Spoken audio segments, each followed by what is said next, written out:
fast.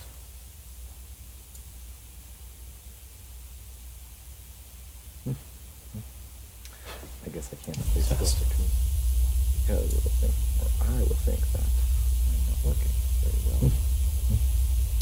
I guess I can't stay still for too. It's working. Because it would think, or I would think that I'm not working very well. I guess I can't stay still for too. It's working. Because it would think, or I would think that There we go. I'm not working very well.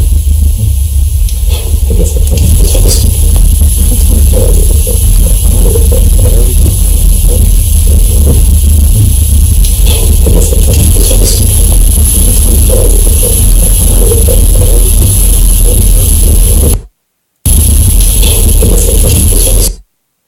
I apologize for any, sound issues. Let's try this now. That's not the tab I want. That's not it either. There we go. All right. So is it Let's try this now. That's not the tab. There we go. Yeah, boy. All right. Let me just spread the news that I am live. And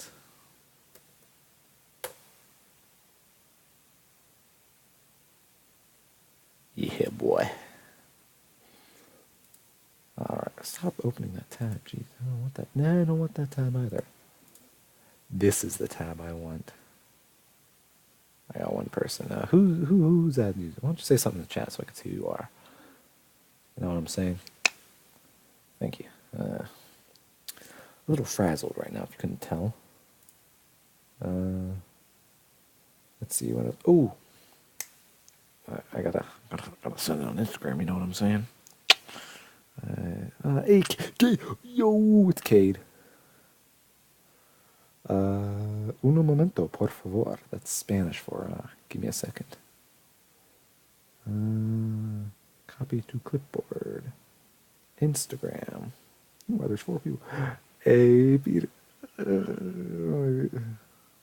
Well, you didn't say anything yet. Now I see you, Peter. I will, all right, you're taking this a bit too far there, pal. You gotta realize there's been a little latency. So, say hi to the gram. Let's just do that. Here we go. Just gonna put that right there. Oh, that's not it. Un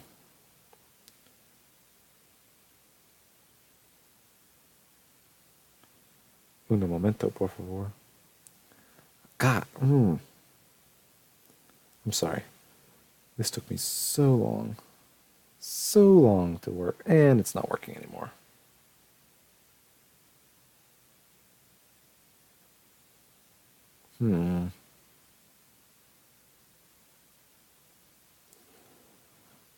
That's not right. No.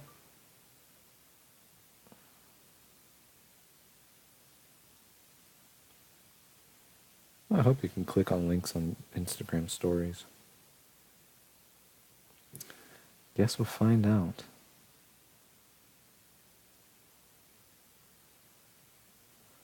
Edit profile got changed to Instagram bio link. You know what I'm saying? See if that helps. Yes, I do. I'm famous. I'm like ninja, you know. Ooh, if it's on anything like this on my end, it's pretty bad. Let me just.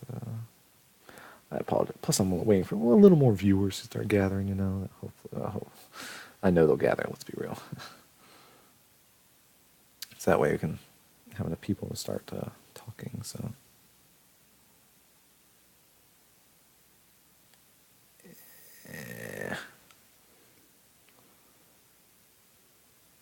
Link in bio. If that one does not work. Listen here, Peter. I'm dealing with like potato internet. Alright?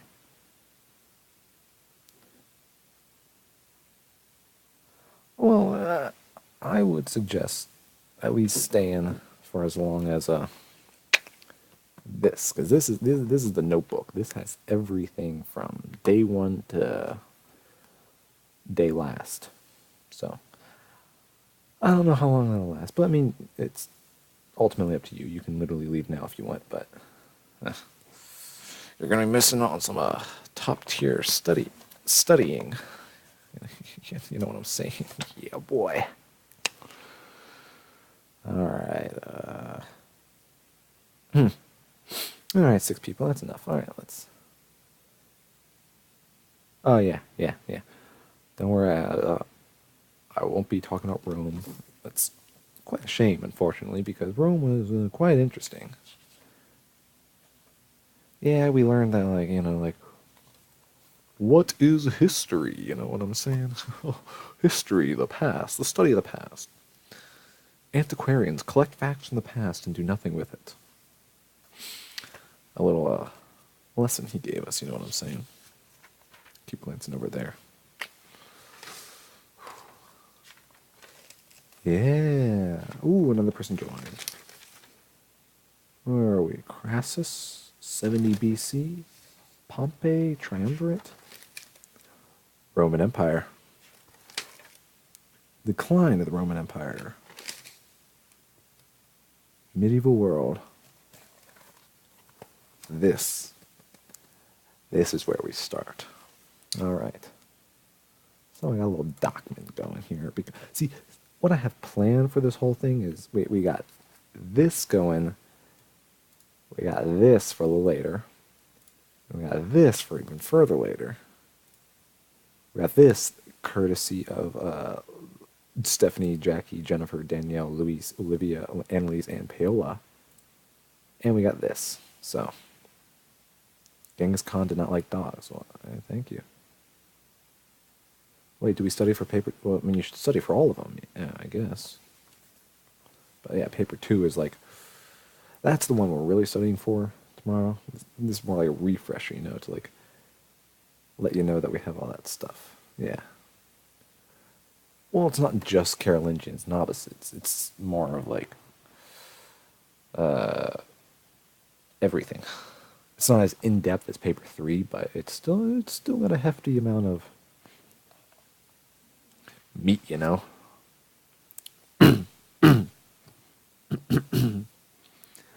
The medieval world. War was constant. Yes, that's paper 2.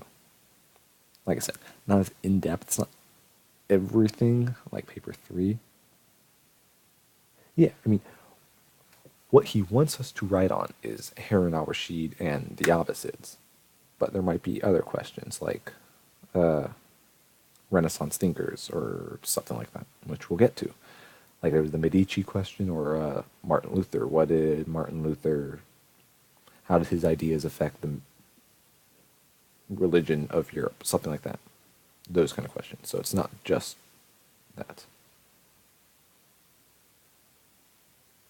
Yeah. I mean, the topics are like warfare. I think I might have it on me. The topics are like warfare. Yeah, there's warfare, kingdoms, management of kingdoms. Let's see. That. Wow.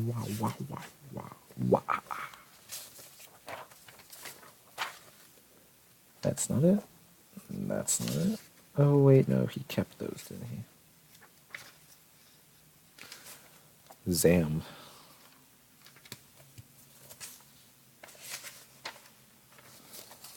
Historical research.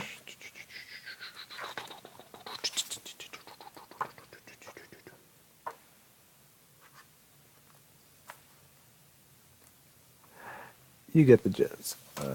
Yeah, good luck to you too, Hiro. You'll need it too. Especially if you're leaving the stream. Yeah, boy. Why do I keep doing that? Anyways, as I was saying, the periods of the Middle Ages are, we've got a 500 to 1000. That's the early Middle Ages. I don't know why I'm writing this down. This part's not going to help you. Maybe. 1000 to 1300 is High Middle Ages. Late Middle Ages is 1300 to 1500. That's a little far. All right, so... All right, so the Franks. The Franks. The Franks. The Franks were the most powerful Germanic tribe after Rome.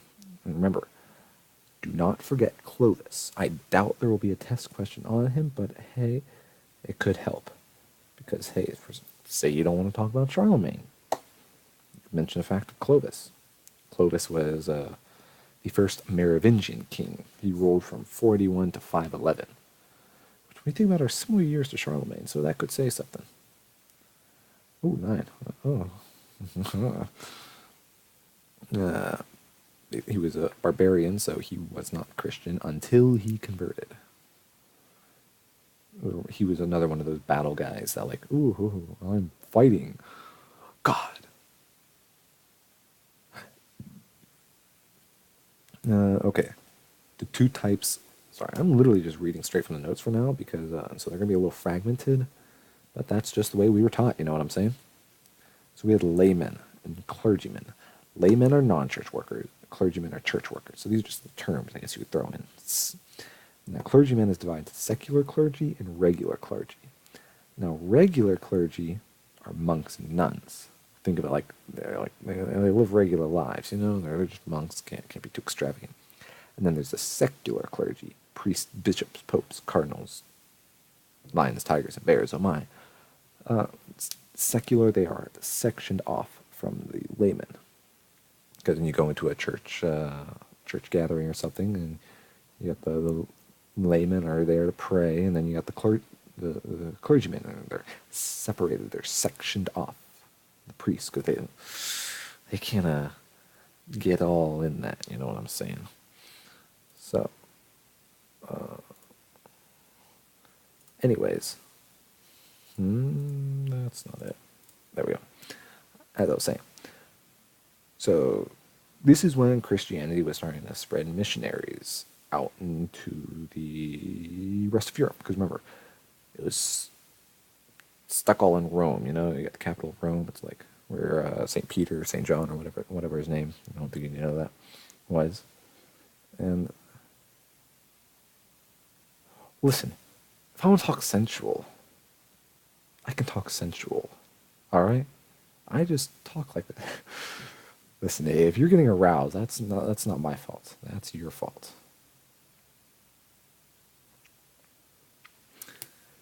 Anyways, it helps having a good voice. I mean, I've got the face for radio, as they say. As Charlemagne started. Yeah. Anyways, so Saint Benedict is probably a name that you could bring up if they talk about religion and all that jazz. Remember, he was the Benedictine rule of poverty, chastity, and obedience. And then he had a sister, Scholastica. All right, Scholastica was the chick who was all like, she was the nun, she was sister. Remember, they had that really weird thing, they were like buried together after they died. I apologize for the quality. I mean, this is as good as it'll get. Maybe that's just my end. Ooh, 144. That's some low quality jazz. Alright, monasteries were very important because, think of them as their burial as the Alexander of monks, alright? You know, they were buried together, or if you really want to take it far, the South Poling, dare I say. But anyways, monasteries were very important. Very important. So if you have to talk about religion and its play, you can mention the fact that monasteries provide education for the upper class. There were also inns, hospitals, and refuges. They were refuge in times of war. So that's very important. So, I mean, there's, what is the effect of religion on Hey, see, modest. Look at that. It's already helping. So I would bring in some of those facts into your paper two, if you can. Uh, Librarians and scriptorians. Remember, that's the illuminating manuscripts. Also very important. Monks were also missionaries. They were sent around to convert the heathens and the barbarians that you know. Ugh. Oops. Sorry about that, partner. All right, monks also preserved literature. That's another important thing about religion. So, if you want to mention religion and the Renaissance or whatever, you can mention something like, "Oh yeah, in the medieval times, the monks also preserved literature." Hoo hoo hoo. Monks were sent by Pope Gregory the First. Let's write this down. So we have Pope Greg First sent missionaries to Brits in circa 600. You know what I'm saying? All right. Yeah. In circa 600. That sounds right. All right. 511. So, when Clovis died in 511, the Franks covered most of France, or, well, the area now known as France, because it wasn't known as France at the time, they were still Franks. And this is when the idea of Christendom was starting to emerge. So, remember the whole idea of like, oh yeah, let's one united empire under Christ. That's Christendom. Okay. And so Clovis did the typical Frankish thing, and when he died, split his kingdom. Because when has that never worked in history? You know what I'm saying? Kings. King dies, everyone. Split kingdom. So the Merovingians, therefore, start to decline in power because you start getting too many guys ruling at once. And by 700 AD, this is the good part, the major domo becomes the more powerful position in France. It's the most influential person. And I think you guys might remember a little guy, I can't say little, a legend known as Charles the Hammer Martel. Can we get a hammer in the chat, please? Remember, this is the guy that stopped the Muslim invasion at the Battle of Tours or Poitiers, depending on which location we use. I mean, same place, same battle, just it was like in between the two towns, so some people go to Tours, some people go to Poitiers. Anyways, so he defeated them at the Battle of 632 at the Battle of Poitiers in 732, not 632, 732. And doing so, he became a hero to Christendom. The Pope's like, hey, that's a guy right there. See him? That's a nice old hunk of Frankish Christian. Yeah. Yes, he almost started the Carolingians. He could have, but not just yet. So when he died in 741, he passed down the title of Major Domo to Pepin le Short, as he's called in France, Pepin le Petit. I don't know why, that's just funny. But anyways, Pepin le Petit, or Pepin the Short, as you know.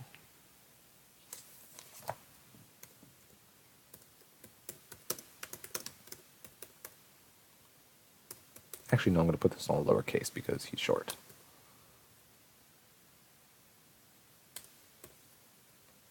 Tell your teacher that, Peter. Put that on your test. I dare you. I dare you. Anyways, Pepin the Short, little guy, you know? Some of you guys can relate to being that like that, but I can't. Am I right, Peter? Anyway, so Pepin the Short is all like, hey, I just can't wait to be king. Anyways, he is defending.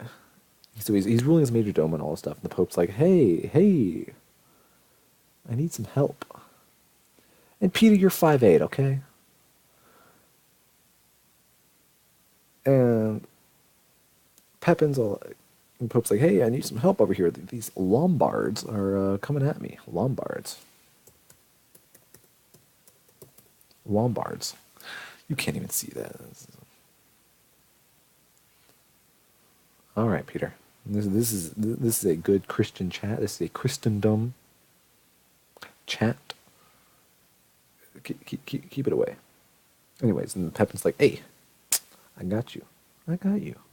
So he goes on down there. It takes him a while because remember he's short. So legs. Actually, no, I think he moves faster because short people's legs usually move faster. Anyways, he's going on down to the Lombards and the popes, and he's like, bah, bah, bah, defeats the Lombards, saves the Pope. The Pope's like, hey, thanks, man. Hey, yo, Merovingians. Fuck were you? Oh, Jalen, you're spoiling things. Gosh. Anyways, so he's all like, hey, what was that, man? Come on. And everyone was like, and so Pope's like, no, forget this. Forget this. All right. Stop spoiling things. Gosh. And so Pope's like, hey, yo, Pepin. Hey, yo, Pepin. You're king now, by the grace of God. So that's a good quote. King by the grace of God. So if you want to talk again, religion, hello.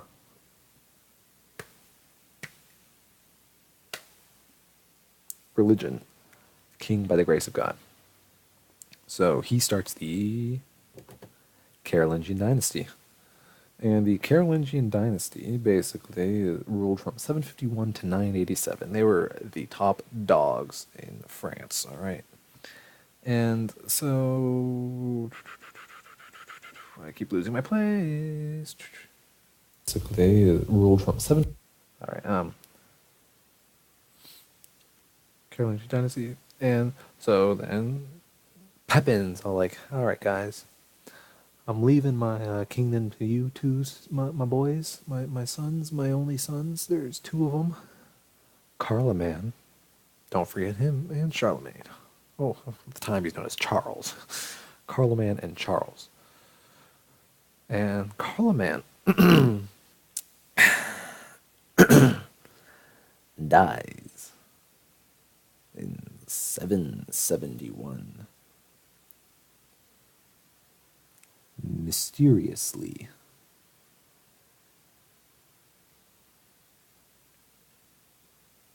No one knows how he dies, though, honestly. And so they're all like, oh, well, guess we should take over. Your boy Charles. Old Chuck. And so what Charles does is like, hey, I'm king.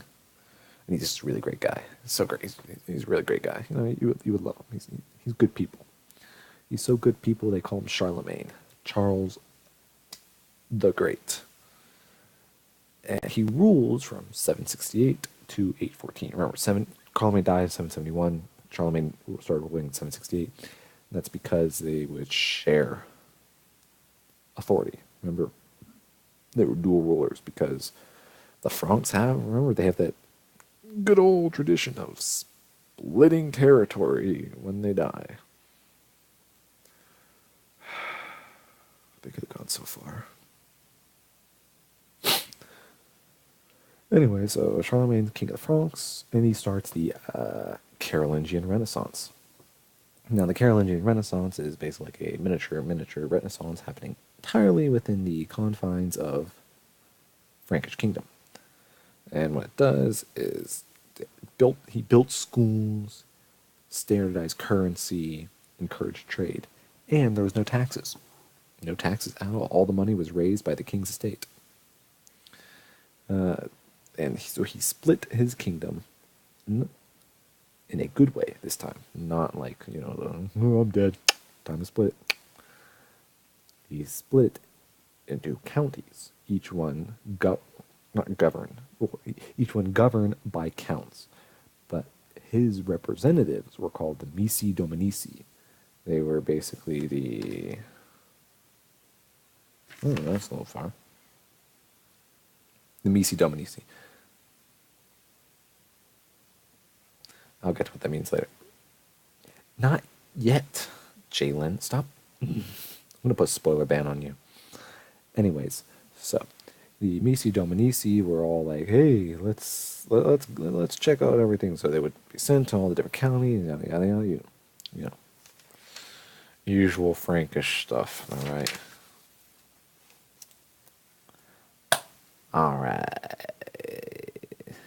Yeah, boy. Rise of Islam. As I was saying, so religion. This is the other religion that we really talked about. Maddie, that's not true. Anyways, rise of Islam, the second largest religion for all those that don't know. I think the first largest is Church of Gaming. It was founded in 600 AD not by Mecca, in Mecca, in Saudi Arabia, for those who don't know.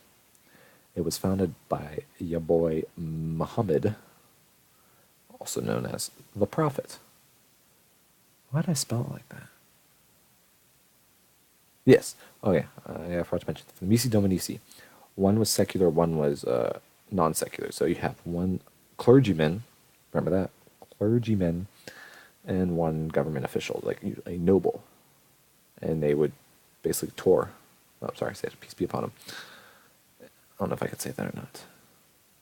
I'm going to hell anyway, so.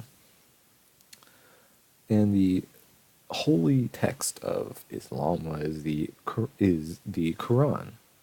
Now, there are two major groups of Islam. There's the Sunni and the Shiites. Now, to remember this, think of Sunni as sun. They're the larger group. They're the main group. Think of Shiites. I'm probably going to catch flack for this, but they got the Shiite deal, as in they didn't get the right successor. Anyways, Muhammad, peace be upon him, was born in 570, circa. Died in 632. Now, his mother and father died early, and he moved from family to family. Eventually, he lived with his Talib, his uncle. The family was well off. Not much information is known about his early life. By 610, however, he was meditating, and he came back and told everyone that an angel told him to read. He only tells his family and close friends at first, and by 620 he starts spreading his beliefs. He gains a following of mainly poor people, because the rich do not like him.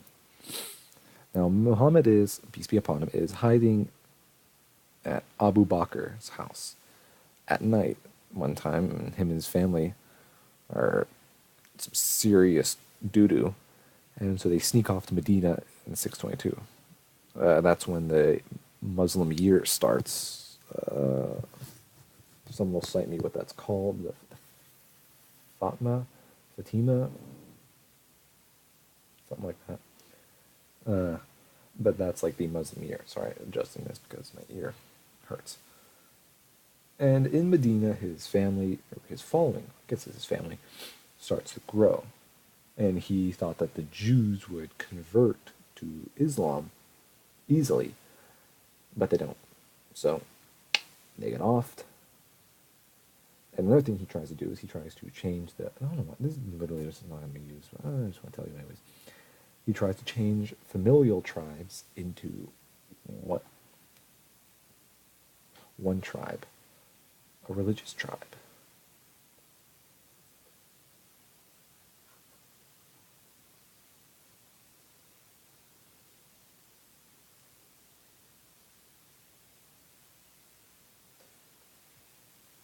They were scratching. And so that doesn't go over so well. Eventually, Medina is led by Muhammad, peace be upon him, and the Muslims attack Mecca, and they convert it. meaning that Islam, the leader of Muhammad is now a military leader, peace be upon him, and a religious leader. That is very important and will come into play later. Now, so Muhammad, peace be upon him, dies in 632. Oh yeah. So they are called the Rashidun, leaders of Islam, the rightly guided caliphs. And there were four: Abu Bakr, Umar, Uthman, Ali. All right? Now, only one of them, however, was connected to Muhammad by blood. He married Fatima. Oh. Ali married Muhammad's daughter. And some people thought, hey, that guy should be leader. And some people were like, no. And Ali, basically, the ones who wanted Ali to be leader were like, I like this guy. I like this. So they started following him, and those are the Shiites. And throughout history, they've been constantly promised that,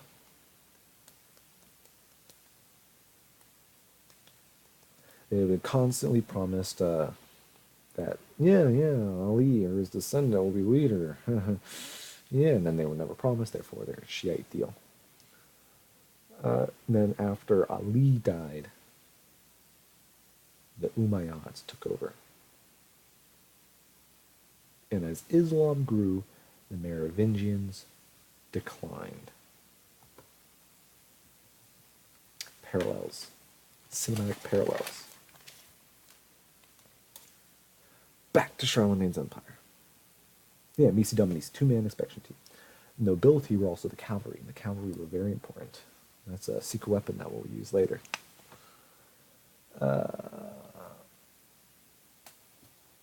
Yeah, so Charlemagne was starting schools and all that jazz, part of the Carolingian Renaissance.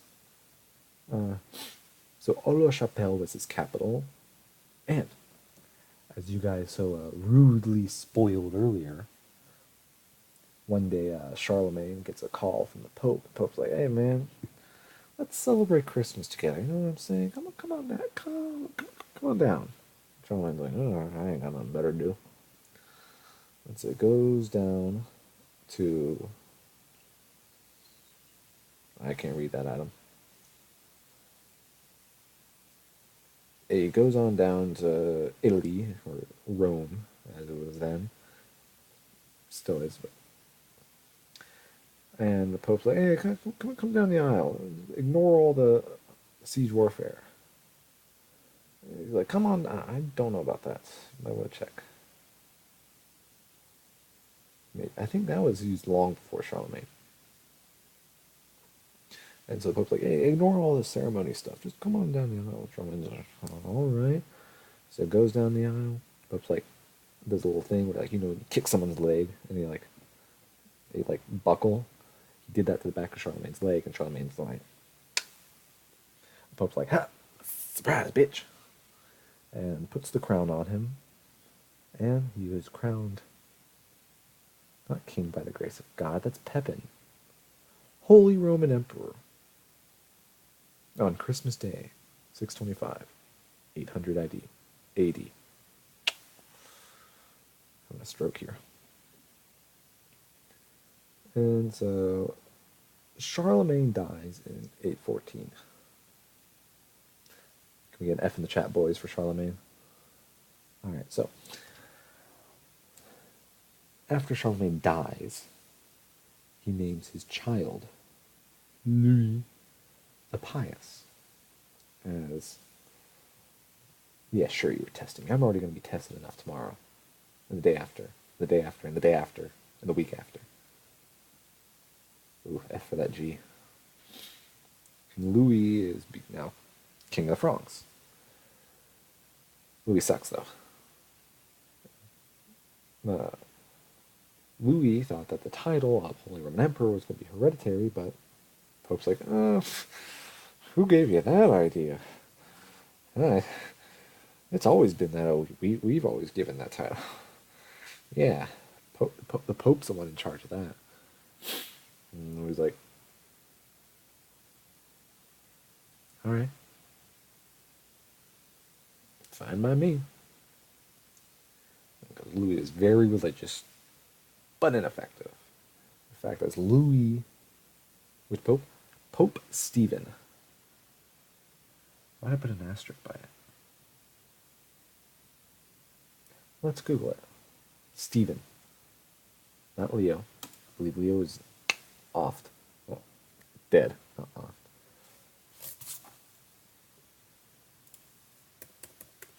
Pope who crowned, not Charlemagne, Louis the Pious. Well, fair. Let's just Pious. I'll just do that. Oh, he was co-emperor. Yeah, just another word for loser. Autograph.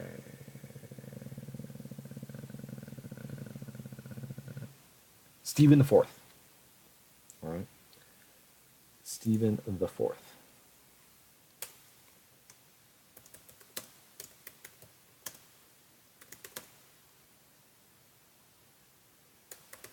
Well, now's why we use Google, because we have the ability to.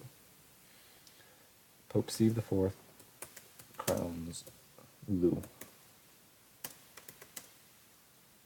Lou the Holy. Yeah. Back to what I was saying. So, Louis has a couple of kids. And the empire is divided by the Treaty of Verdun in the year 840. That's a good word. That's a good term.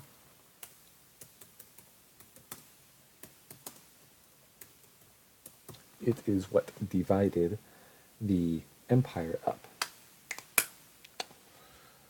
And you have the West Frankish Empire, which is all Chuck the Bald. Then you got Lotharia, which is led by Lothair. So that's so prude. And then you got the Eastern Frankish Empire, led by Louis the German. Now Lothair is the one who is backed by the Pope. The Pope's like, hey, that I like his name. He's got a funny name. He is king. Everyone's like, nah. That ain't it, chief. So old Chuck Bald and Louis the Nazi. I'm sorry, Louis the German and Charles the Bald have Lothair, and then they split his empire. Then they kept fighting, and the counts kept gaining power. You think they would learn? They would learn. The Franks never Franks. The Franks. Charles Frank. The Franks never learn, do they? Anyways, the F word.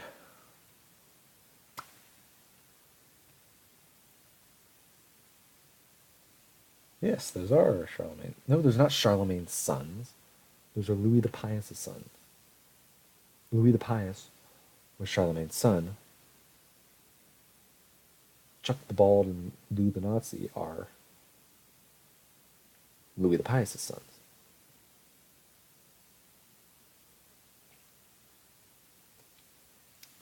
The F word. Feudalism is a decentralized government, with the whole vassal thing. Let's insert. Honestly, let's just draw it. We got paint right here.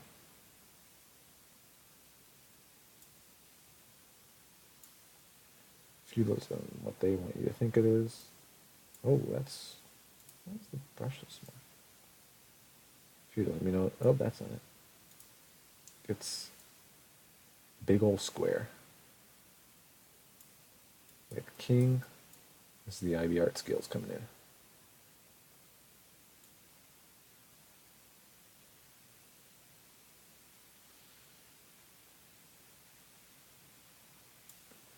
Greater Lord.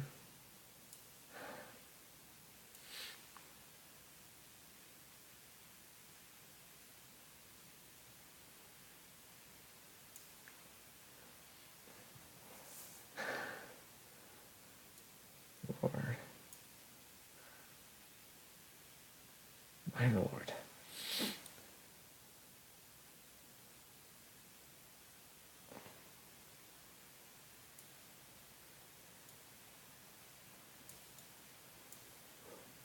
Knight.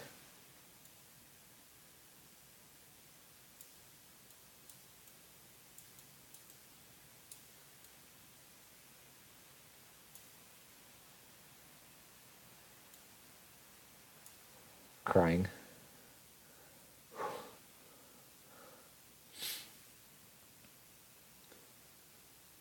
I mean, he'd only be watching if someone sent him the link. He wouldn't know it's live. Unless he's actively searching YouTube for IB History of Europe. Alright, so this is feudalism.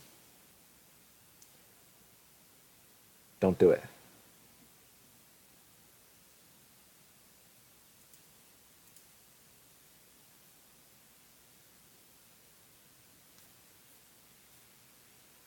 Yes, the three classes are the peasants, it's work, fight, pray.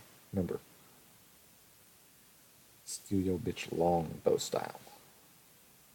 Work are the peasants, fight are the nobility, and pray is the clergy. Those are the three. They're no middle class.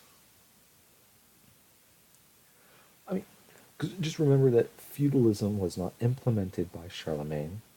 It wasn't even technically real. It was sort of a thing.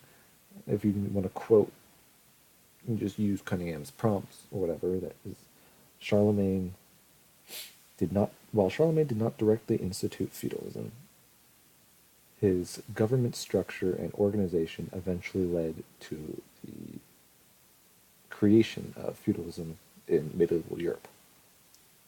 Because that's the difference between the Abbasids and Charlemagne. And the Franks is the Abbasids were more bureaucratic. The Franks were less. They were more feudal.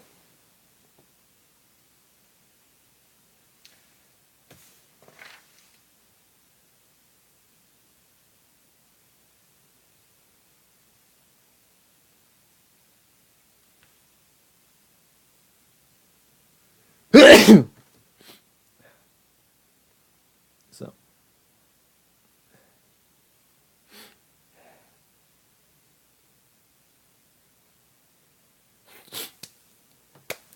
all right, we're good. Thank you.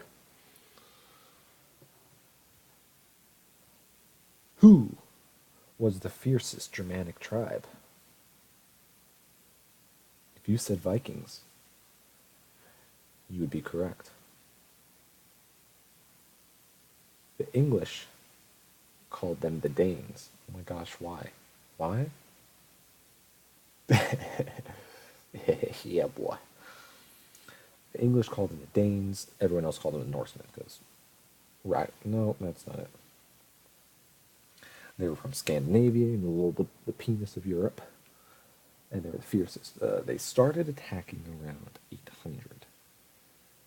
Their secret weapon was the longboat. I'm just going to use this, is really helpful. The longboat. Long boat. That's a banana. Long boat.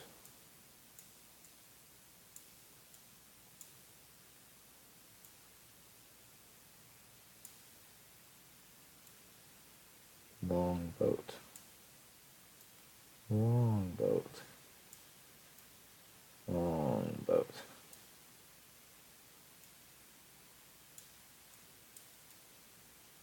Longboat.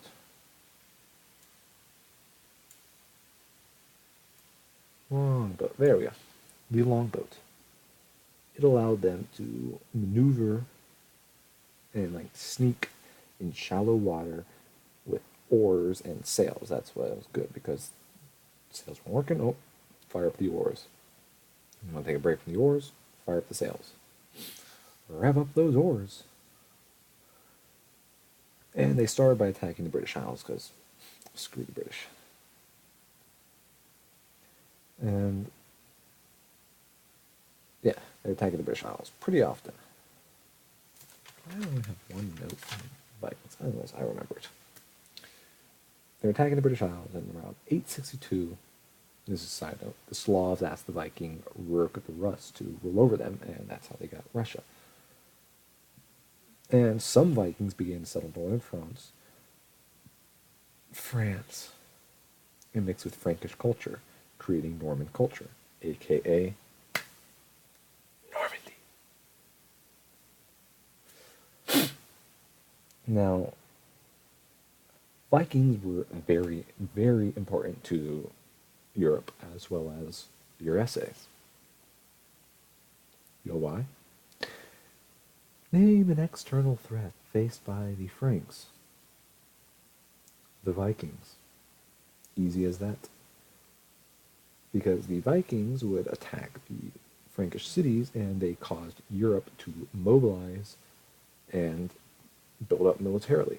All right, you had to be war ready, because the Vikings could strike in and out like that.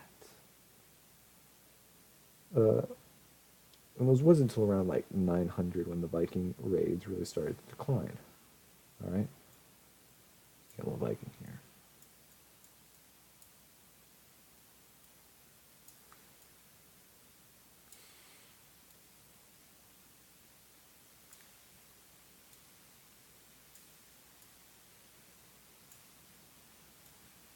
It's Joseph.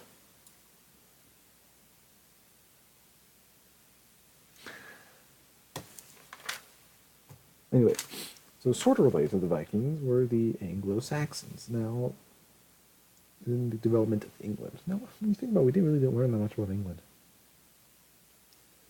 I thought we'd honestly be focusing on England for a history of Europe, but hey, it was a nice breeder.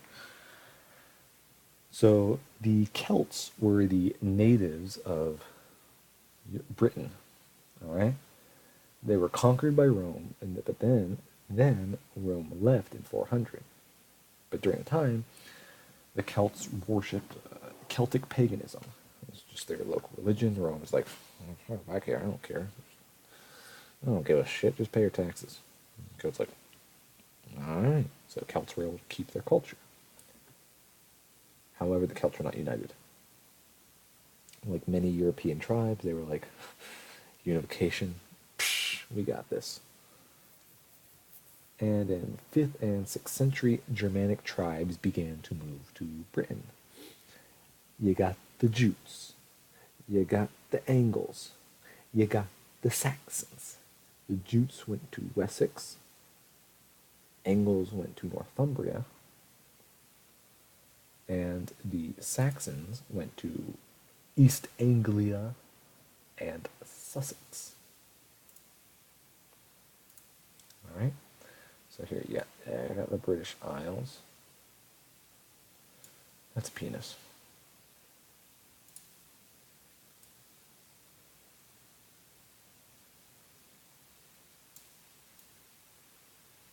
British Isles. All right. So in the beginning,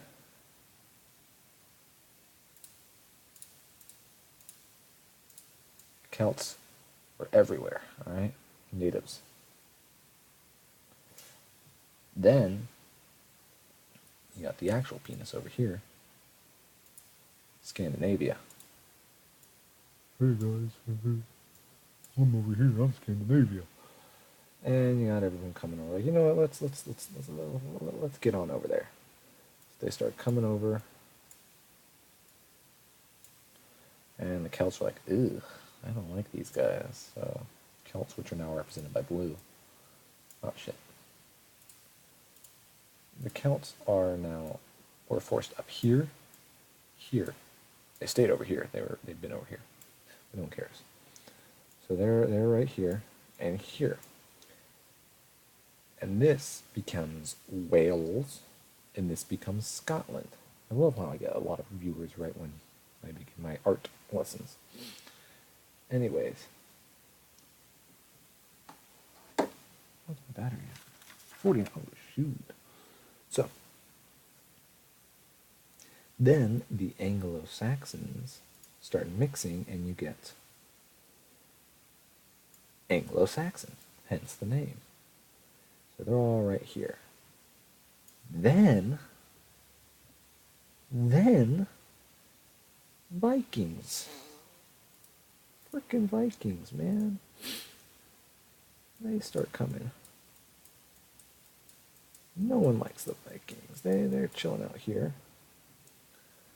Vikings are gonna be brown, because they're the shit. Yo. Shit. Vikings are over here, right? So the Vikings are chilling over here, because they came in here. And they're taking over, basically. So some of the things that happen is there's little to no information between the 5th and 6th centuries. Who cares anyways? Some of the books that are written are The Ruin of Britain by Gildas the Monk, and it condemned the Anglo-Saxon invasion in very mean ways. And then there was another book written by Bede the Venerable called The Ecclesiastical History of the English People in 731 AD. Then in 600s, Augustine comes over to Britain to start converting people, you know. God. I just love God. And then as things go on, this would be the 9th century. In the 9th century, you got this guy by the name of, where's my mouse? Alfred the Great. Remember, Mr. Cunningham made a song about him. He's also got a beard. Alfred the Great. Alfred the Great's like, hey, Vikings, get your paws off of the English, you damn dirty apes. And so the Vikings then get forced. Oh, shit. Vikings get forced up here and here. No, they don't get forced over there. They just get forced up here, creating Scottish culture. And that, my friends, is how haggis was born. If you don't know what haggis is, look it up. Delicious. And so Alfred's like, hey, I did pretty well. People ought to know that. Servant boy, begin writing the Anglo-Saxon Chronicle. All right. So the Anglo-Saxon Chronicle is started, and it's year by year, basically. Hey, yo, this is what's happening. And missionary Augustine, like I said, Augustine was sent by Pope Gregory the First, 600. Augustine then becomes the first Archbishop of Canterbury, the head church official in England. So proud of you, Augustine. Yeah, King Arthur wouldn't care about him. Yeah, like I said, Alfred the Great was King of Wessex. Oh yeah. So, Jalen, this one's for you. This is all you, buddy. So there is a Duke of Normandy named Robert. Robert is out on his back porch, I believe. Maybe his back porch, might be in the woods. Either way, he's enjoying nature when suddenly he sees this pond, this little pond, and this beautiful woman with her feet out. And they're just dangling in love. And Robert's like, I want to suck those toes. Sorry, I won't do that again. And so he invites Arletta, a peasant, into the castle. And he gets on with her. And from that, you get Billy the Bastard, or William the Bastard, as he was known. And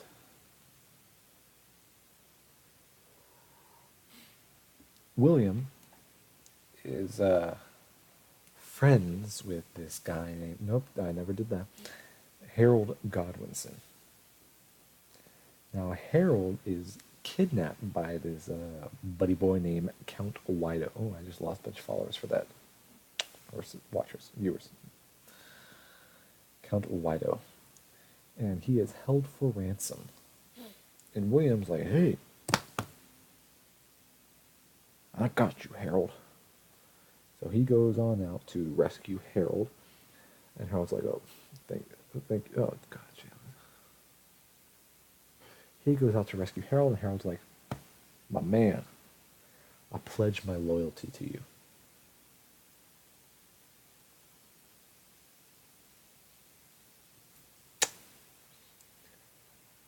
And then Harold tells King Edward of England, like, hey, that William, he just saved my ass. Edward's like, I respect that. I respect a man who's gonna save another man. So, Edward's like, William, you're gonna become king when I die. And then Edward dies, and everyone's like, oh, who's gonna be king? And everyone's like, yeah, who did Edward say? Harold. Harold. Who did Edward name to be his successor? And Harold's like, me, bitch. And I was like, all right.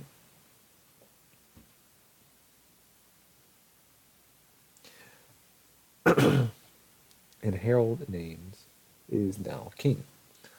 And William, he catches news of this and just like,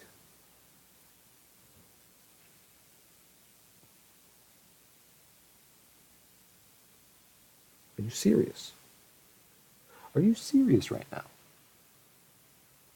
That's it. You're going to war. And I'll be right back in 5 seconds. I gotta let my cat out of my room because he can't stay. Hey, don't look at me like that.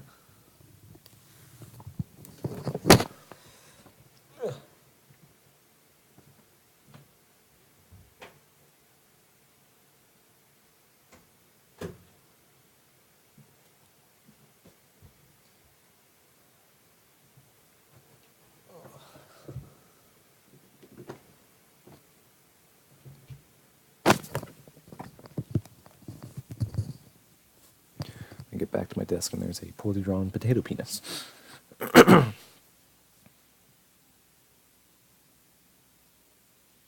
Coward. Yeah, Harold's a coward. Yeah, Harold. Anyways, so 1066, the year of 3 kings. William versus Harold. Battle of Hastings. Begin. So, this part's not really important. It's cool though. So yeah. Battle of Hastings. There's all this stuff. I wish I could talk about this, but I don't have time. It's not important. Basically, what you need to know is William kills Harold, and then he's named William the Bastard to William the Conqueror. And he creates the Bayeux Tapestry, which is the primary source of the Battle of Hastings. And the Domesday Book. I mean, no, I guess because it could be covered. You never know. William's tactics were longbowmen and mounted cavalry, while Harold had housecarls, which were elite soldiers.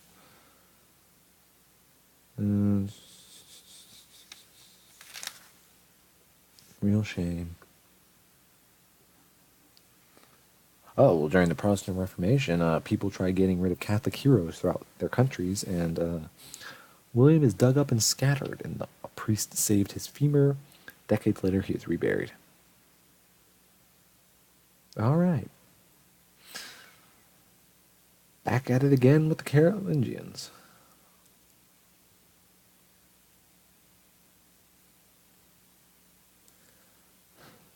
Charles the Bald, old Chucky boy.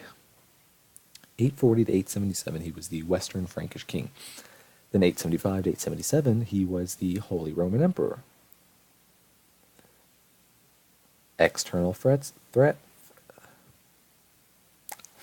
right here. The Vikings and Normans attacked Paris in 845. Half of Chuck's army was destroyed. Ragnar Lothbrok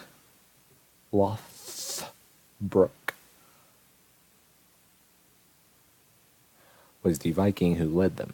And they were paid off, and then they were paid off. Then rewind.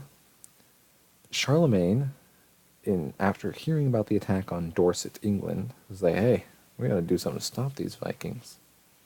So he's like, "Hey, let's build some walls around the cities." And everyone's like, "Hey, that's a pretty good idea. Let's build some walls." Everyone's like, "Shit, man, let's do it." And so the Vikings were repelled in 820 because of this tactic. And so the Vikings were like, "All right, well, we'll back off for now. We'll back off, but we'll be back." And so there's Rowan. No, there's the Vikings were, they're poking their feet, trying to test. Oh, I can't say feet with Jailer. Thank you. They were testing things. There was Frisia and Duristad, where some cities are like, let's test these. Then there was Antwerp and Noirmoutier. Like, hey, this is working. I think we ought to do something. Then there was Rowan and Quentovic, and that's when the Vikings came in and bam, bam, bam, bam, went ham on the Franks. Fuck.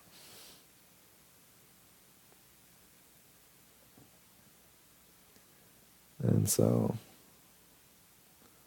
after hearing about all this, Charles was like, all right.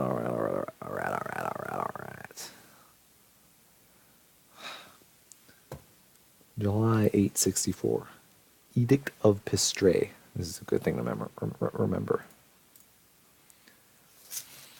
Edict of Pistray. Edict of Pistres. Edict of Pistray. What this did basically was reorganize the government into success. Everyone who had a horse now became part of the cavalry. And the French cavalry is very important. Like I said, very important. And the cavalry actually allowed for military to move quickly across the land and allowed for them to stop Vikings, because Vikings can't stop a bunch of dudes on horses, apparently. It also built fortified bridges, which is another thing that's important that you can remember. So when the topic is like, what are some methods of dealing with external and internal things, go for Charles the Bald, Edict of Pistray. The cavalry, fortified bridges, killed his cousin. All right. Deposed Pepin II of Aquitaine. And it attempted to eliminate the number of private castles. So basically, their Second Amendment, they're like, let's get rid of this shit. But that didn't work. I mean, you can't take away a castle. So, all right, this is when it gets messy. So, after Charles dies, the throne is then passed to Louis the Stammerer. Now, Louis the Stammerer ruled from 877 to 879. Then when he died, it gets a little messy. Old Chuck the Chubby comes into play. Y'all remember him, right? Chuck the Chubby. Charles the Fat.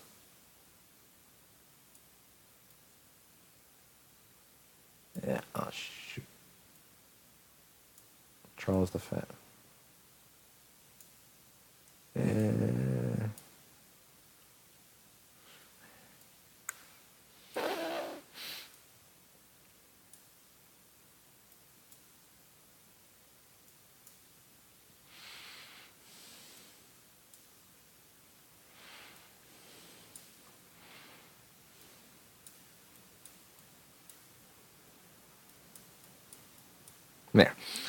Charles the Fat basically did what he collected all 6 Frankish kingdoms and with a snap of his finger eliminated half of the Frankish royalty.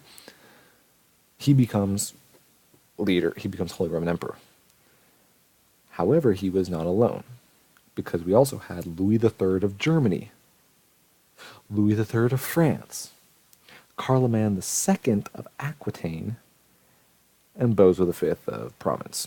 No one cares about him. No, his name's Bozo V. So, Chuck the Chubby was like Lombardy, I believe. In Germany, France, Aquitaine, Provence. Oh, could he actually have 5? No. There are only 5, so there aren't 6, damn it. Well, I mean, technically, if you count Paris, so.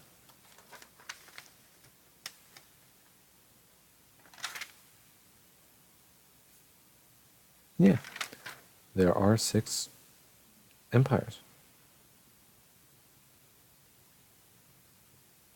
I'll stop that. Sorry about that. I'll stay off my phone. So then just remember those people. You got Chuck the Chubby, this boy right here, Chonky Boy.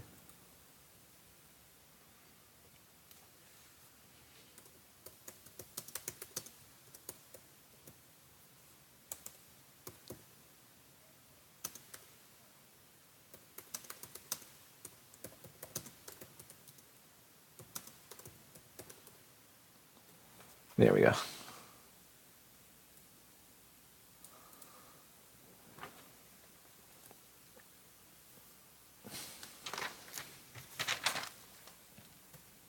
All right.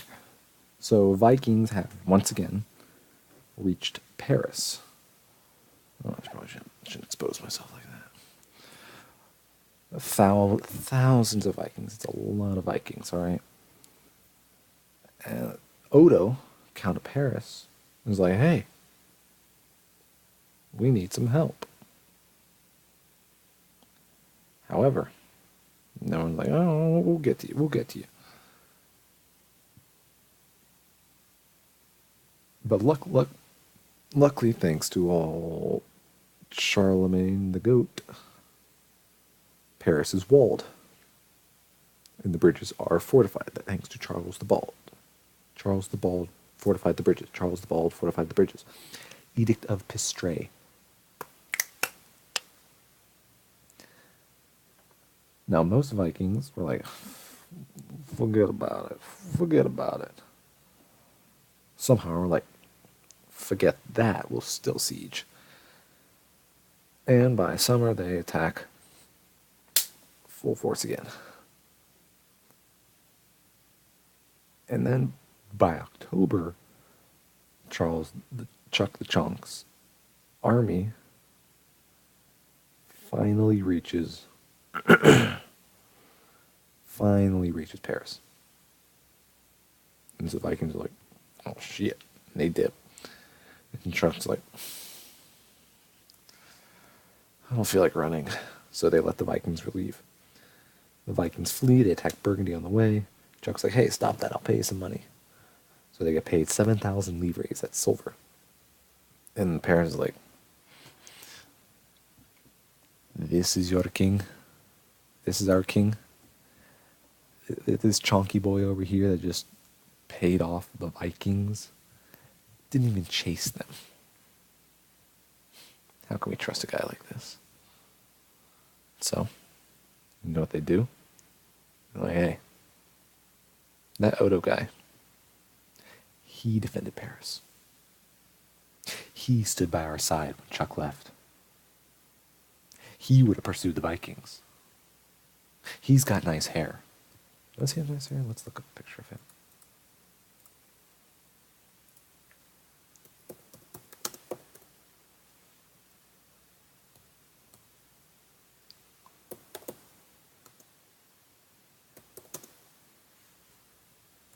Ah, damn it. Why do they all look the same? Ugh. Oh, he also kind of thick. He do got nice hair, though. Anyways. Ah, yes. Anyways. Like, so Odo becomes king in Western Francia. And Charles the Fat is then deposed by his nephew in the east, Arnulf. By 888, the Carolingian dynasty has come to an end. Because Charles the Fat had no kids. His wife, Richardis, just couldn't do it, I guess. He had an illegitimate son, however, Bernard, that he tried making heir, however, which was opposed by a lot of people. Pope Adrian III goes to coronate, but then dies, and then Pope Steve V, Seda, he was like, I'll go. I'm not going. And he doesn't go. So therefore, Chuck can't secure an heir. He might be losing it. Not losing weight, though.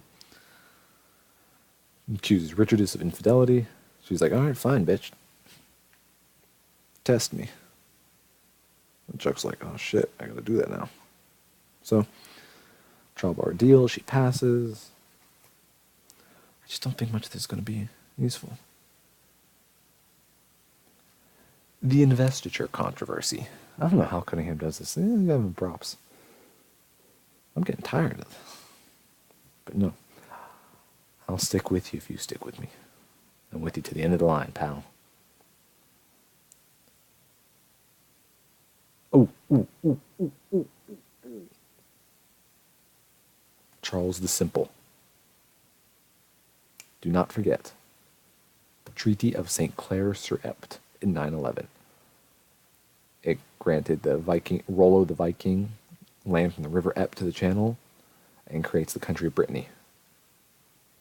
And he gets baptized. So the Vikings are getting baptized. Country of Brittany. Yeah. So now on to the important parts. The investiture controversy.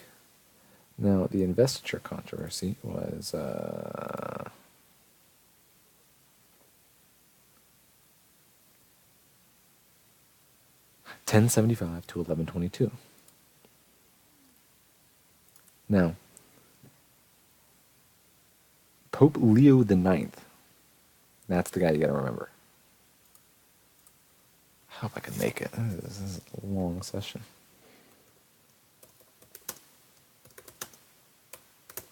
Pope Leo IX. Remember, when you're writing these, put them in Holy Roman numerals. Why did it do that?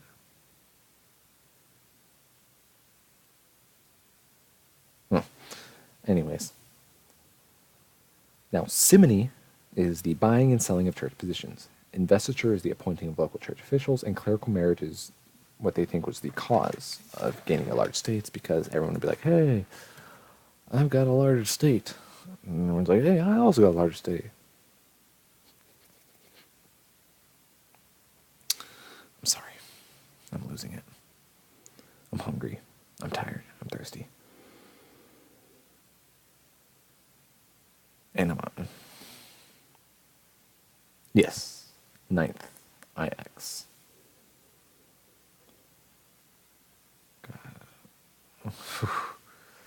Land investiture is the appointing of church officials by the Pope.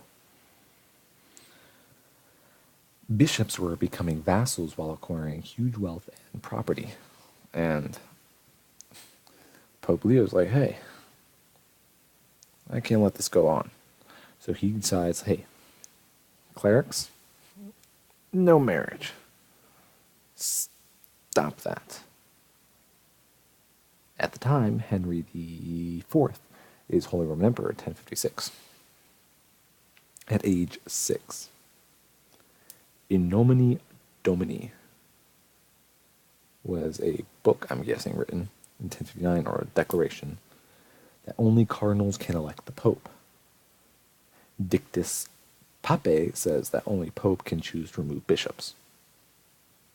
Or choose or remove bishops. Then, I'm getting comfortable. This is a long session, I deserve it.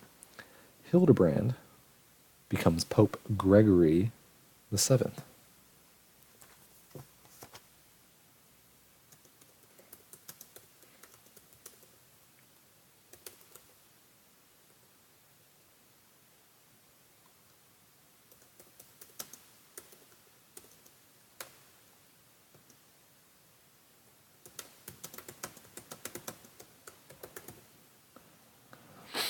Pope Leo IX tries but dies. Pope Greg VII wants to go to heaven. So Gregory excommunicates King Henry IV, or Emperor Henry, as he's called, apparently. Henry got excommunicated 5 times by 3 different popes. Beat that. And so the controversy is then resolved by the Concordat of Worms in 1122. Basically, what was to happen is the king is now allowed to sit in on papal elections. However, this is some stuff right here. The Schism of 1054.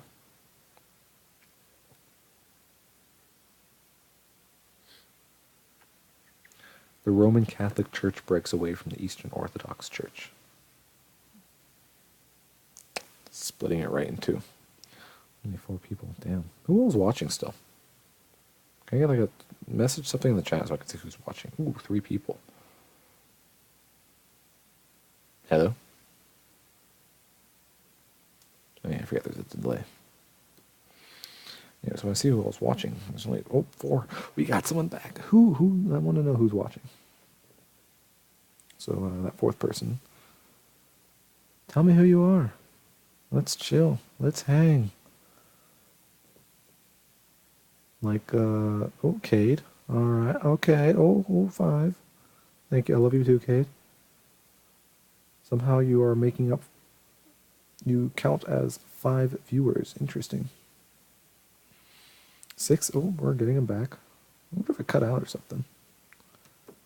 What's this? Ooh, 39%. 39. Anyways. What was I saying? Schism. Roman Catholic Church breaks away from Eastern Orthodox. And then, conveniently, 40 years later, 1095, Byzantine lands are being taken by the Turks. The Byzantine emperor requests help from the Pope, leading to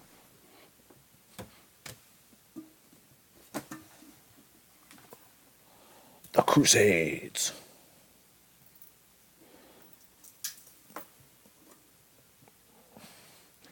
Give me a second. I gotta get a charger for my phone because this is my Wi-Fi router. That's why the quality is so low, but at least it's streaming because it's better than my actual router. All right, Maddie's still in. Give me a second.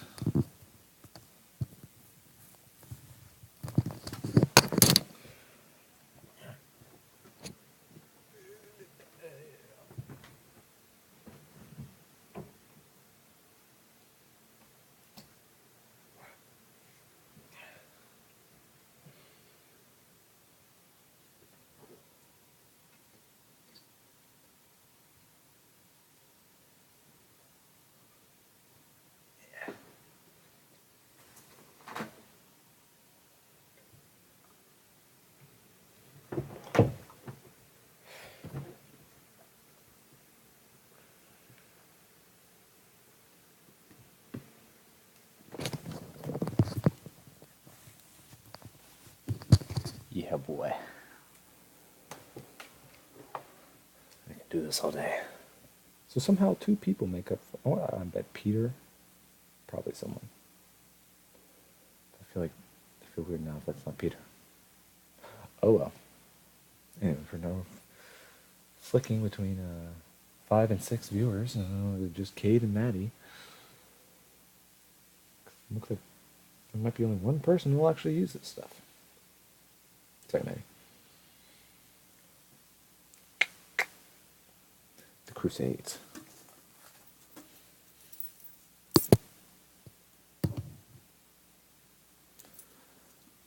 Alright, you guys are going to tell me about the sound quality of this. We'll try doing this in our...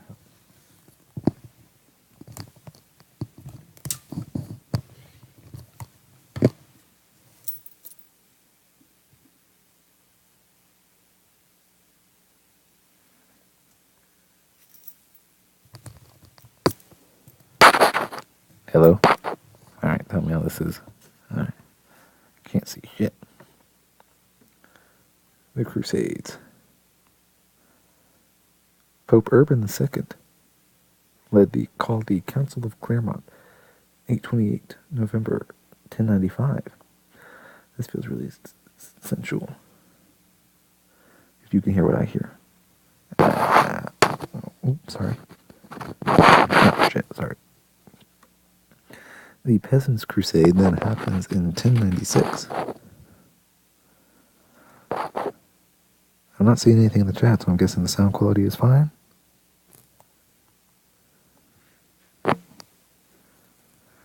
The Peasants' Crusade is led by Peter the Hermit. They began to sack and pillage along the way, and because they were trying to help the Byzantines, and unfortunately that did not work so well. They were so bad at their jobs that Constantinople was like, yeah, you're not getting in our city. Is it good ASMR or gross ASMR?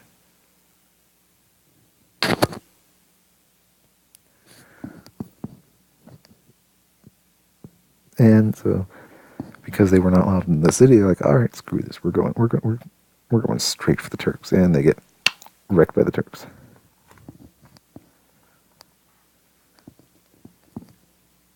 And then the First Crusade was called by Pope Urban II.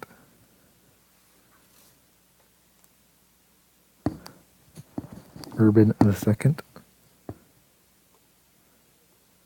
Oh, shit. This is hurting my neck.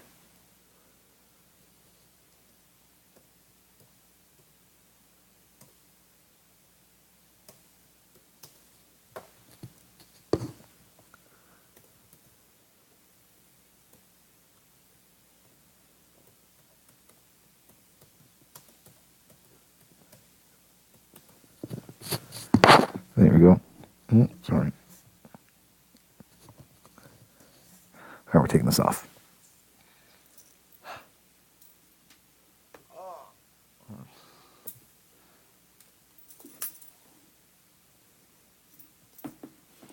I could probably play games in that. You just wouldn't be able to hear me.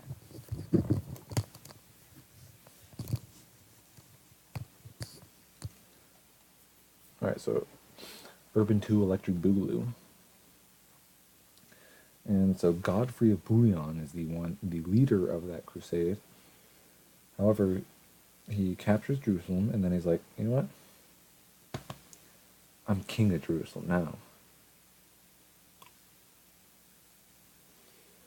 However, the Crusaders were getting bad reputations because they would sack and pillage anything they saw. The Knights Templar was also formed, and they were basically a group that protected Christian pilgrims.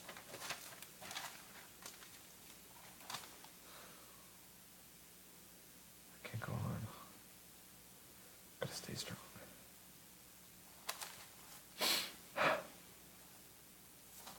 It's the opposite. What do we have left? Opposites?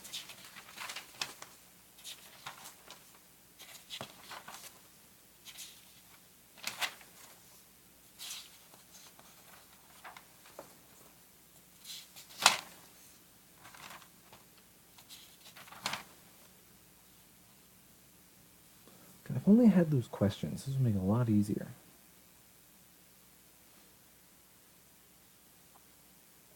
Hmm.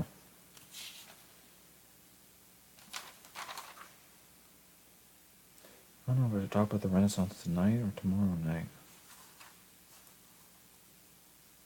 Maybe I'll do this tomorrow night if I need to. What do you guys think? Should I talk about Renaissance tonight? Or should I stop there? Because what I'll do is opposites up to scientific revolution. The scientific revolution, and then this Richard and Genghis stuff. Because that's the important stuff. No, not scientific revolution. Really, it's obviously caliphate, and then it starts. That's like what we did last year.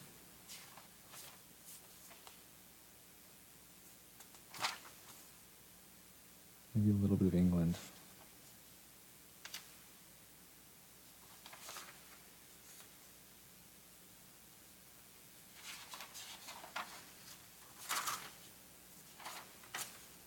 Yeah, we'll stop at the Renaissance. Listen, if you're getting all of your information for 2 years from me, this one stream, bless your heart. I see you, Nicholas. Why don't you do this? Yeah, we'll do Genghis in a sec. Wait. We're on the opposites now. Unless you want to like take a break. Yeah, let's take a break. We'll do Genghis and come back to Richard. Alright, so let's look at Genghis. Born Temujin. Oh, I can pronounce that. He was the founder of the first great Khan of the Mongol Empire, which became the largest contiguous empire in history after his death. It came to power by uniting many of the nomadic tribes of Northeast Asia. After founding the empire and being proclaimed Genghis Khan, he launched the Mongol invasion and conquered most of Eurasia.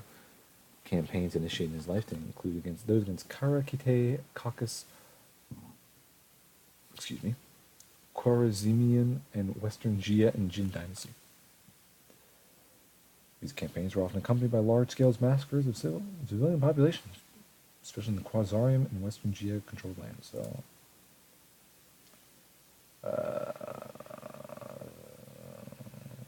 they accidentally.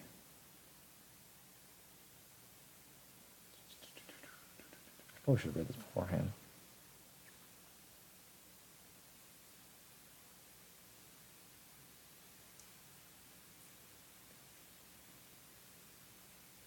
Now let's go back to the main. I'm sorry, I suck at this part. So, known for brutality, genocidal ruler. Nice. However, Silk Road under cohesive political environment. This brought relatively easy communication and trade between Northeast Asia, Muslim Southwest. That's a lot of information. Okay, we don't need lineage, we don't need birth. Really, this is all we're going to need. Mongol confederations. So he began his ascent to power by offering himself as an ally to his father, Anda.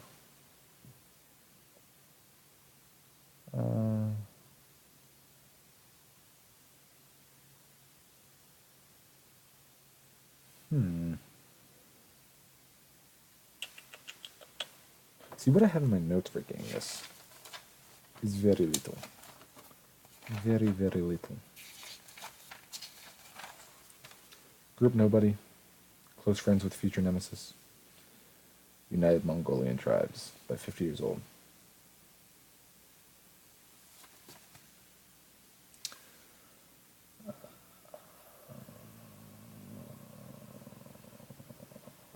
Ooh, this is important. He delegated authority based on merit and loyalty rather than family ties. An incentive for absolute obedience.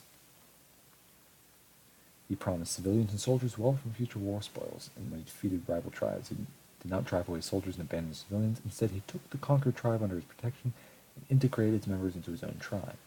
He would even have his mother adopt orphans from the conquered tribe, bringing them into his family. These political innovations inspired great loyalty among the conquered people, making Temujin stronger with each victory.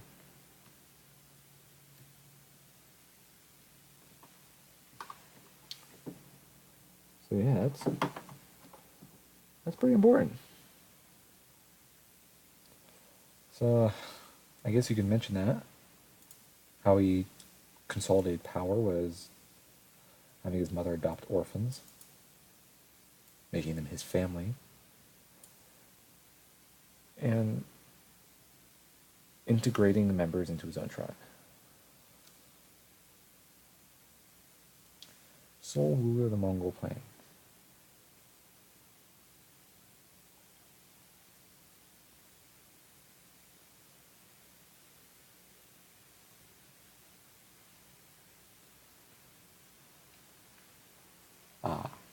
Also important, he was Tangrist, but was religiously tolerant, interested in learning political and moral lessons from other religions. So, that's another thing to mention, is the fact that he was tolerant of other religions. So instead of like, you don't agree with me. Nah, he was like, oh, you don't agree with me.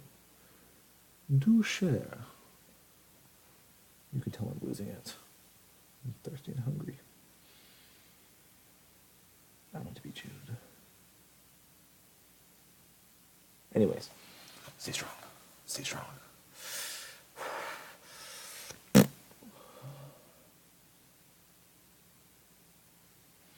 Military campaigns. During the 1206 political rise of Genghis Khan, the Mongol Empire created by Genghis Khan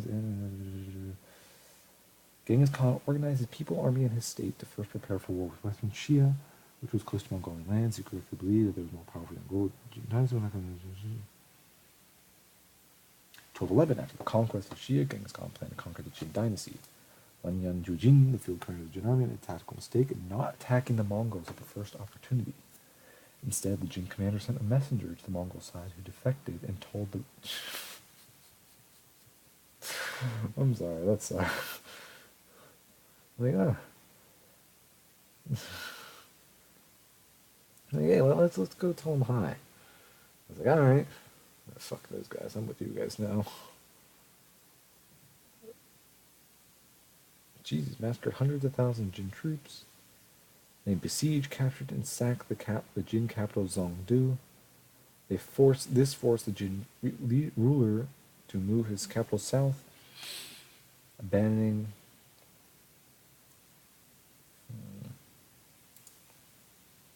Battle of Yuhuin.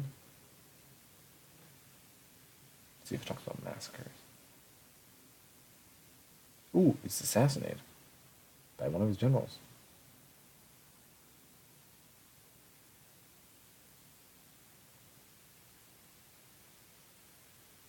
Okay, so this doesn't really talk much about... See, when I'm trying to predict stuff that'll be on the test based on the examples he's given.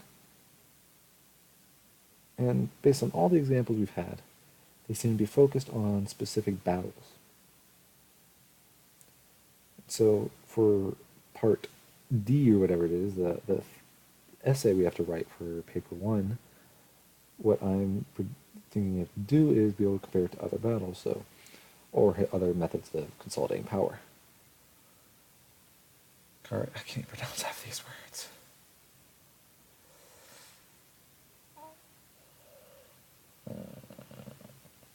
91 minutes, wow. Such small... Ooh. Concluded the deposed Khan of the Nayman Confederation that Temujin defeated and folded into his Mongol Empire, fled west and usurped the Khanate of Karakite. Western Liao. Genghis Khan decided to conquer Karakite and defeat Kuchlut, possibly to take him out of power. By this time, Mongol army was exhausted from 10 years of continuous campaigning in China against the Western Xia and Jin dynasty. Therefore, Genghis sent only two men against Kuchlik and his younger general Jibi, known as the Arrow. With such small force, the invading Mongols were forced to change strategies, resort to inciting internal revolt among Kuchlik's supporters, or leaving the Karakite more vulnerable to Mongol conquest. As a result, it was defeated. Okay, so that's something interesting, actually. Yeah. So, what happened was the Mongols incited internal revolt among his supporters. So instead of attacking them outright, they got them to light fires within themselves. So that's another thing we bring up. So, tolerance, Silk Road, one thing. Internal revolt. What was the other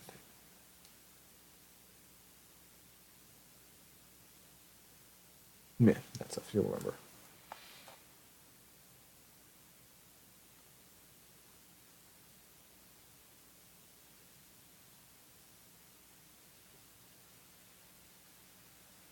Oh yeah. The assimilation.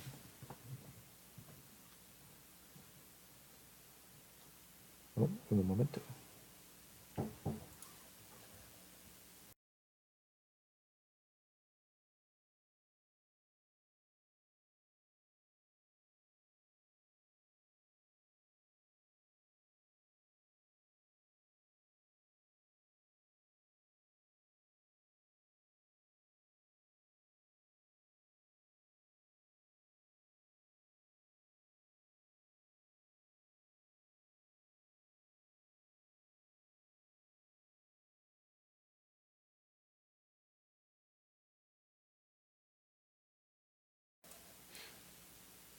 Sorry about that, folks.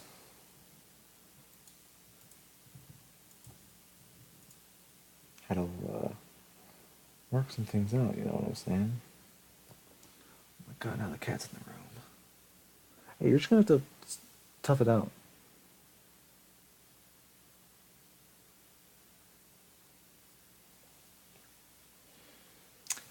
That threw me off. I'm so tired.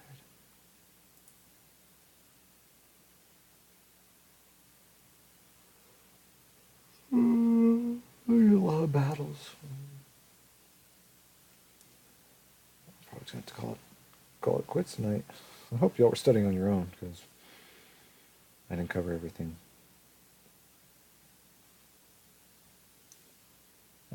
Hey.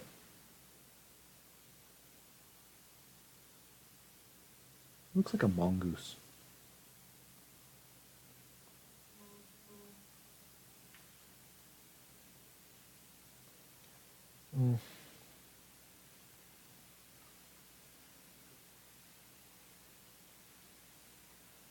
Yeah, you know, there's a lot more just battles stuff. Read it on your own, I guess. I mean, I'm sorry, I'm tired. I'm losing steam. It's only gonna get worse from here. You've already seen how I'm sinking. So, well, we'll resume tomorrow. Time for paper 3. We covered the Carolingians. Don't have to worry about that. It's all French Revolution here. Study your Abbasids. Study Genghis Khan. Study Richard.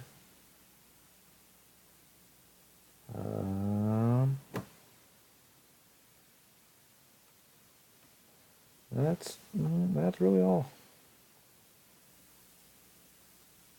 You know what? We got this.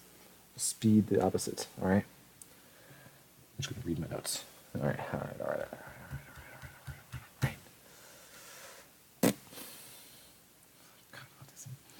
Begins circa 750, overthrew the Umayyads.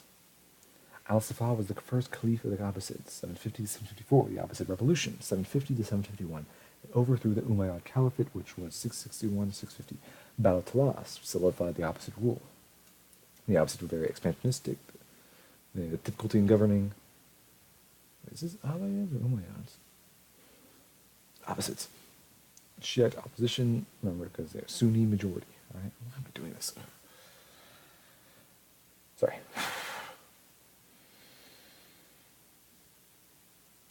Non-Arabs were second class, and they could not hold government or military positions. They had to pay a non-Muslim tax after conversion, called the jizya. Mawali meant non-Arab. Many Mawali converted or they risked bankruptcy. Arabs were the rich, they were the upper class, they lived luxurious lives, fortified castles. There was a lot of anti-Persian movements, they didn't like Persians. Al-Hajjaj didn't want Persian to be the official language of the Eastern Empire, and they executed anyone who could read or write the East Iranian language, Khwarizm.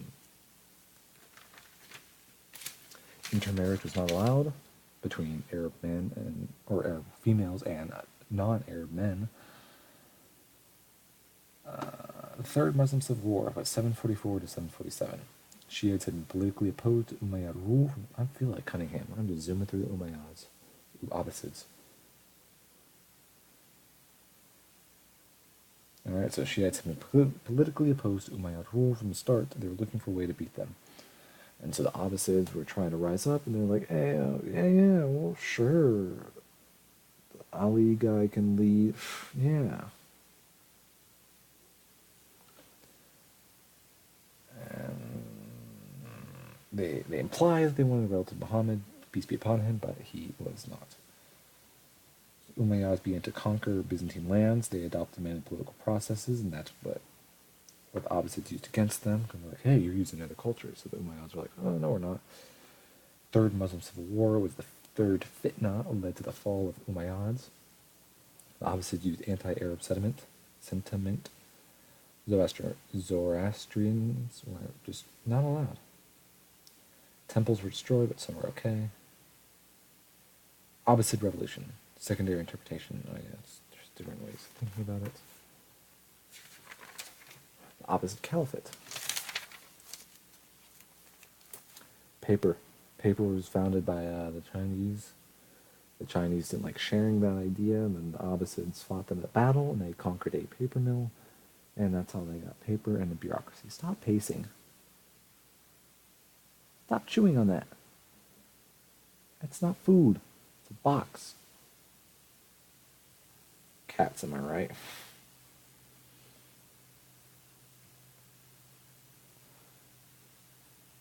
Marwan II was the last Umayyad Caliph. Al-Safa was the first Abbasid. Al-Safa means the butcher, or slaughter. I think it's the butcher. So he wanted to eliminate the Umayyad. So he invited, was like, hey, you guys, we're all friends, right? Well, come on over. And they're like, you got food? Al-Safa was like, yeah, I got food. And they're like, all right. So they all meet up for a little banquet, and then, why do I have Richard first up? Anyways, meet up for a little banquet, and they're like, this is pretty good. And I was like, good. Bah! Sorry. And they kill all the last Umayyad heirs. So Umayyads can't come back. Syria accepts Abbasids. Al-Rahman escapes to Al-Andalus, Spain. Also tries to be caliph, and I was like, no, you're not. And Al-Andalus becomes the rival caliphate, the Cordoba Caliphate. Al-Safa gained support of many non-Muslims as well. The Nestorian Christians, Jews, and Persians. Then your boy Abu Muslim is a Persian general in the Abbasid Revolution. He took the city of Merv. Hey, it's that blood city. He was very popular, so they killed him. Anyways, Abu Muslim would recruit military by region instead of whatever other way it was. Al-Safa needs Abu Muslim, so Abu swears loyalty. He gets control of military, and he brings Khorasanian rebels with him. Then Al-Mansur is like, hey, Abu Muslim's pretty popular. Abu Muslim gets killed. Al-Safa needs Khorasan, Abu military, Tang Dynasty. Yeah, Tang Dynasty, that's what I think. So, external and internal threats for the Abbasids are the Tang Dynasty, the Western Front from the Umayyads. So the Umayyads that were still left over, like Cordoba Caliphate, that's external conflict. and Shiites' internal conflict. So, like the Shiite rebellion, like Khorasan.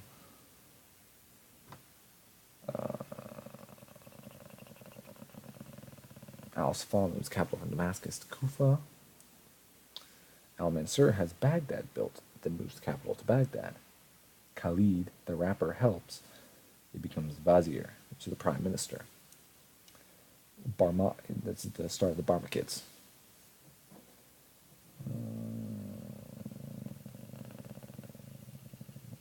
Oh, they might have been Buddhist monks from India. The Indian culture is mixing with Abbasid.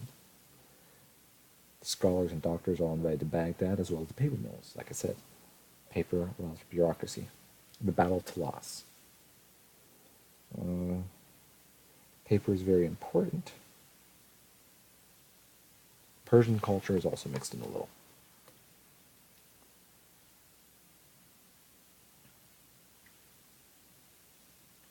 Science and medicine, that was from Persia. Paper preserves and spreads culture. It's better than a papyrus. Paper doesn't reach Europe till the Crusades. Oh, they also found all the ancient Greek works. Ptolemy, who wrote about planetary movement, syntaxis. Muslims loved his work. They recorded it on paper. Then Sylvester II, the Pope, writing all the popes down.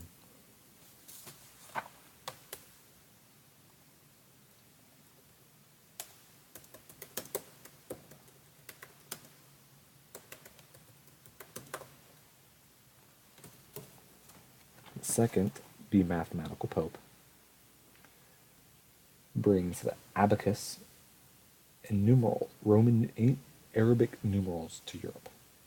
There's the Book of 1001 Nights, which is basically a recording of all the Abbasids. Mentions the Barmakids, Arabian Nights, as you know.